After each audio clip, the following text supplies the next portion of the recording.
Kita harus melihat ada unsur-unsur di dalam diri kita yang bukan kodrat ilahi, saudaraku. Misalnya ya, ketika kita dilukai orang lain, kita bisa kesal dan ingin membalas loh. Kita bisa marah, kita bisa dendam, itu bukan kodrat ilahi. Kita bisa marah terhadap ketidakbenaran tetapi tidak usah sampai dendam. Apalagi mengharapkan orang lain celaka atau dipermalukan. Itu bukan kodrat ilahi. Seorang pria melihat lawan jenisnya dengan cara pandang yang salah, itu kodrat yang salah, itu kodrat manusia.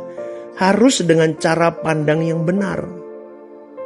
Ketika seseorang melihat kemewahan, mobil bagus, barang-barang bermerek, rumah mewah, reaksinya apa? Maka kita bisa mengendus, masih ada tidak di dalam diri kita kodrat manusia atau kodrat dosa itu. Waktu kita ngobrol ya, lalu kita menerima pernyataan yang kita tidak suka, kok ngomong begini sih, kenapa sih? Lalu kita bereaksi. Maka kita bisa mengendus reaksi kita itu kodrat manusia atau kodrat ilahi. Kalau sejak muda kita mengenyam, merajut kesucian seperti ini dan memperkarakan dengan detail hari-hari hidup, maka kodrat dosa kita akan hilang lama-lama, saudaraku. Jadi jangan diberi makan. Jangan mengumpani kodrat dosa kita. Jangan pernah berkata, "Nggak apa-apa sekali ini lagi. Nanti ke depan nggak lagi." Nggak mungkin, saudaraku. Kita akan semakin terikat, terbelenggu dan terpenjara. Ketagihan. Kita harus mengingini sesuatu yang benar-benar Tuhan ingini saja. Kalau hari ini kita masih mengingini sesuatu yang tidak patut, yang tidak perlu kita miliki, kita ngotot di situ, maka kita sedang mengumpani keinginan itu. Kodrat dosa atau kodrat manusia menjadi tidak bisa mati. Cara kita membunuh kodrat manusia kita adalah dengan membunuh hal-hal tersebut.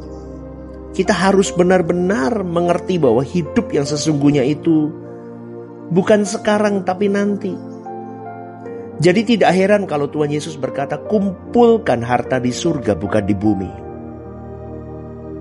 Paulus berkata, pikirkan perkara yang di atas bukan di bumi. Kamu bukan dari dunia ini. Itu kata-kata yang sudah normal bagi anak Allah. Tapi masalahnya, bagaimana kita bisa menjadi orang yang berasal dari atas, yang nantinya kita bisa tinggal di rumah Bapa? Itu yang menjadi pertanyaan. Kita hafal ayatnya, tapi kita tidak pernah menghidupinya. Karena kita tidak pernah membawa hidup kita, Yesus sebagai potret hidup kita. Maka gereja harus mengajarkan terus kebenaran tentang Yesus itu bagaimana. Kebenaran yang diajarkan itu bagaimana. Dan kita, gereja harus menstimulasi orang untuk mengenal Yesus lewat perjumpaan pribadinya setiap hari. Di dalam perjuangannya benar-benar serius. Bukan hanya belajar Alkitab, dengar khotbah. Tetapi mereka akan berjuang mengerti bagaimana cara memandang hidup yang benar. Kita juga harus masuk dalam cara hidup, gaya hidup yang dikenakan Yesus. Saudaraku, perjumpaan-perjumpaan dengan Tuhan akan membuat kita menemukan karakter Kristus yang kita kenakan sesuai dengan kepribadian masing-masing. Dan kita bisa berkata, hidupku bukan aku lagi, tapi Kristus yang hidup di dalam aku. Amin gak saudaraku? Kita harus sadar loh, ketika Yesus membeli kita, Bapa memberikan anaknya untuk membeli kita, berarti kita bukan milik kita sendiri lagi. Kita mau diubah sesuai dengan kehendak Allah, menjadi manusia versi Tuhan, manusia jenis lain. Maka Tuhan berhak mengubah kita. Tetapi masalahnya banyak kita yang tidak mau diubah. Banyak kita yang memberontak. Kita bukan boneka dan Allah punya tatanan, saudaraku. Allah tidak memaksa kita untuk berubah. Kita yang harus memaksa diri kita untuk berubah dan rela untuk diubah. Amin, saudaraku. Jadi kalau kita menolak diubah, berarti kita memberontak. Karena kamu bukan milik kamu sendiri. Kamu ditebus dengan harga yang lunas dibayar. Muliakanlah Allah dengan tubuhmu. Artinya begini, saudaraku. Jadilah manusia yang memuliakan Allah. Memuliakan Allah itu bukan hanya di gereja. Memuliakan Allah itu seluruh waktu hidup kita dimanapun kita berada.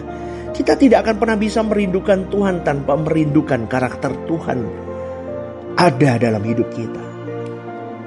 Maka kita harus merindukan bagaimana memiliki karakternya, memiliki cara hidupnya. Maka kita belajar hidupnya Tuhan Yesus saja. Kalau kita gagal memandang hidup, artinya kita gagal memiliki hidup. Kalau kita gagal memandang cara hidup yang benar, maka kita tidak punya hidup yang benar. Cara hidup yang benar adalah Yesus. Saya ulang sekali lagi. Cara hidup yang benar adalah Yesus itu sendiri. Kalau kita merindukan Tuhan Yesus, kita harus merindukan cara hidup Tuhan Yesus. Baru kita lebih berharga dari permata, saudaraku. Maka berambisilah untuk memiliki karakter Yesus dalam hidup kita. Cara pandang kita banyak yang sudah sesat. Nalar logika kita sudah salah. Maka kita harus mengerti hal ini. Kita harus berjuang meskipun sulit dikenakan. Karena sudah terlanjur salah kita hidup. Bertahun-tahun cita rasa jiwa kita sudah keliru. Maka mengubahnya bukan sesuatu yang mudah. Kita sudah terlanjur mengadopsi cara hidup manusia di sekitar kita. Kalau Paulus, ia melewati proses perubahan sampai bisa berkata, hidupku bukan aku lagi. Itu memenuhi yang dikatakan di dalam surat Roma 12 ayat 2. Jangan serupa dengan dunia ini. Jadi serupa dengan siapa? Serupa dengan Yesus. Maka hari ini kau bisa berkata jelas kepada dirimu, hai jiwaku, jangan serupa dengan dunia ini. Aku harus serupa dengan Yesus itu sendiri.